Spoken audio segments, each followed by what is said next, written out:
Good morning, everyone. Welcome back to school after a long period of break. My name is Dr. Chinyere Rakam. I'll be taking you on chapter 2,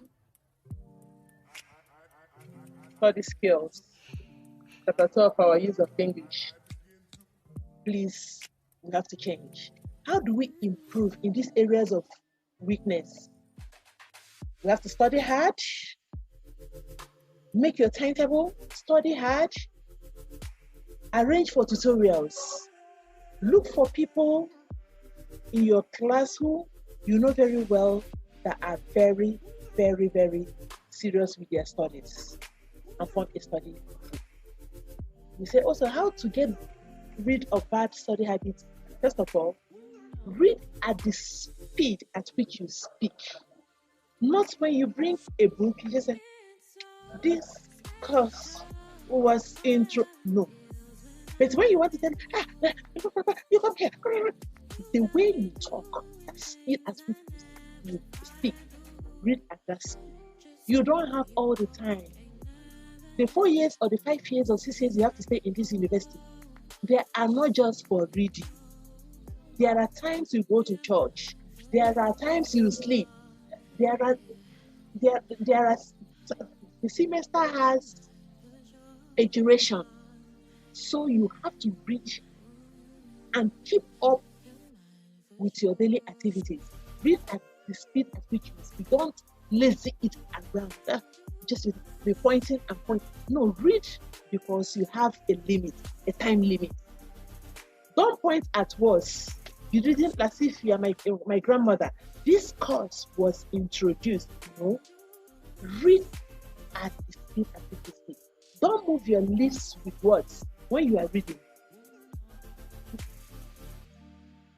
Don't do such things. Learn how letters make words. Learn how words are pronounced. Learn how to put sentences together. Grasp the meaning of words from reading. See, it's not every word we know that we looked up for in the dictionary. It's from a sentence, you can know that the meaning, like a meaning of a particular word you are not conversant with. Read fast and avoid using dictionary always because it can slow your pace of reading. You are reading a page. The course was introduced by Federal. You open your dictionary to look for the meaning of Federal. The aim is to give fresh students in our tertiary institution. You start looking for it. By the time you have finished reading the first paragraph, truly you will understand what you have read. And without even looking it up in the dictionary. And after, if there are words you are doubting yourself, is it really what it means? In your own personal study time, look for them in the dictionary. Developing effective study skill.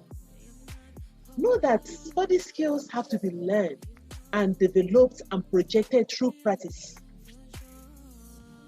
Because you came to the university to be trained. You came to the university to learn.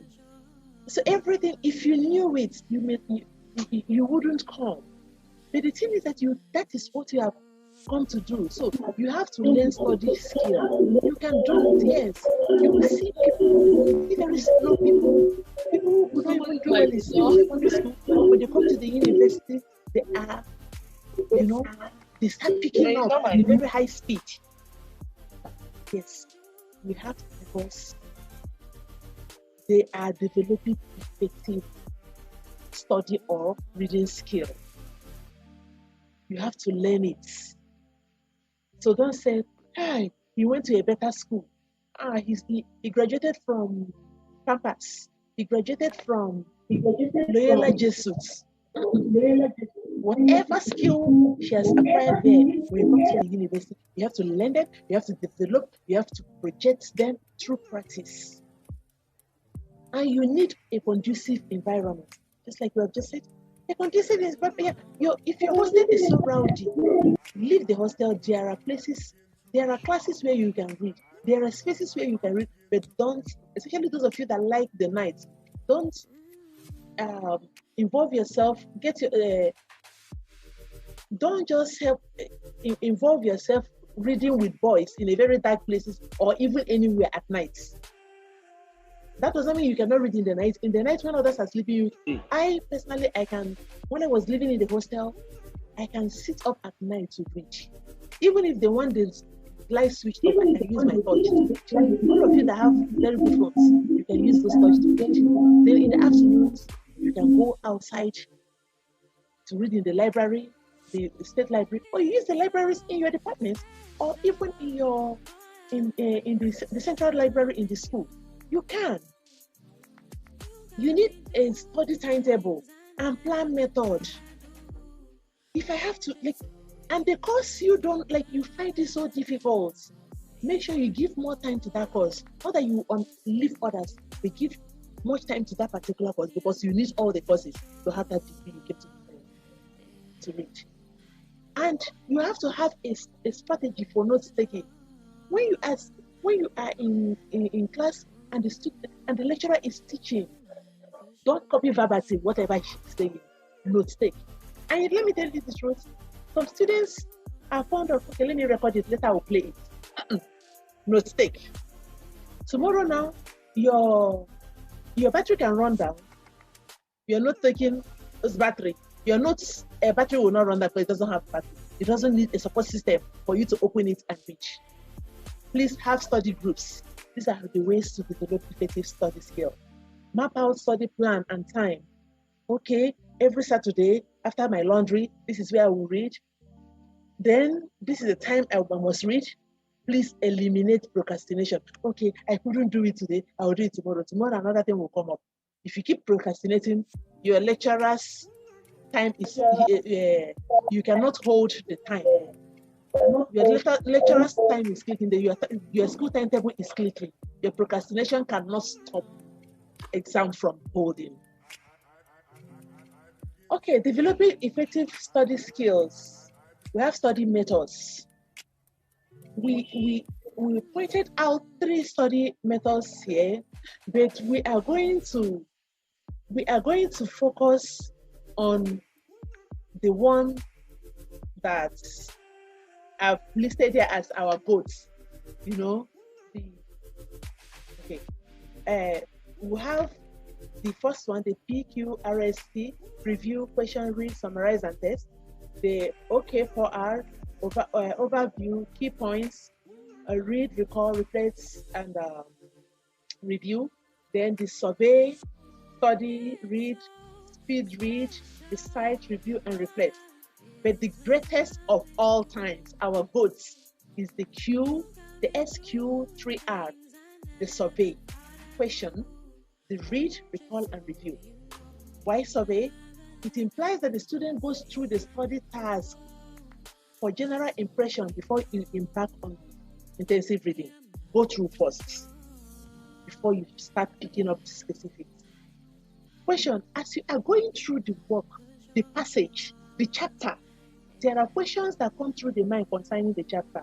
What is each paragraph trying to say? What are the major headings? What are the subheadings? How does a paragraph progress into another for a holistic meaning? So as then you come to read, this is the most important stage.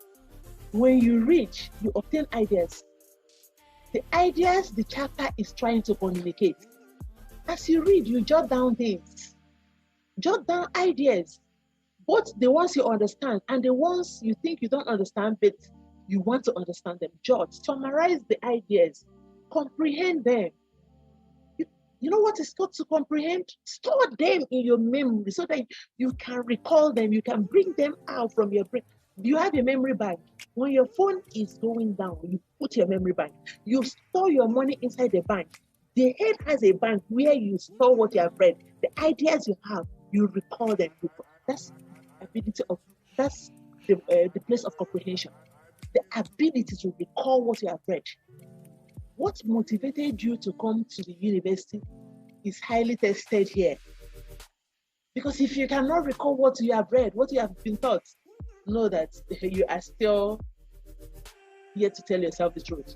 Recall, you bring back memory, what you have read. If you comprehend, you can recall. So to do this, you must close your book, retrieve whatever you have studied in your memories bank. Major points, details, general ideas, specific details that form the central theme, and note them down. Review. This is a time you take a break from intensive reading and you go through what has been learned, taught and learned. It helps you to consolidate memory information. Because when you are reviewing, you are not reading. When you recall, you have to go. It's a time for recapitulation, not a time for relearning. You have known it. You want to still go back to consolidate that which we have stored in your memory. Is this still the way it is?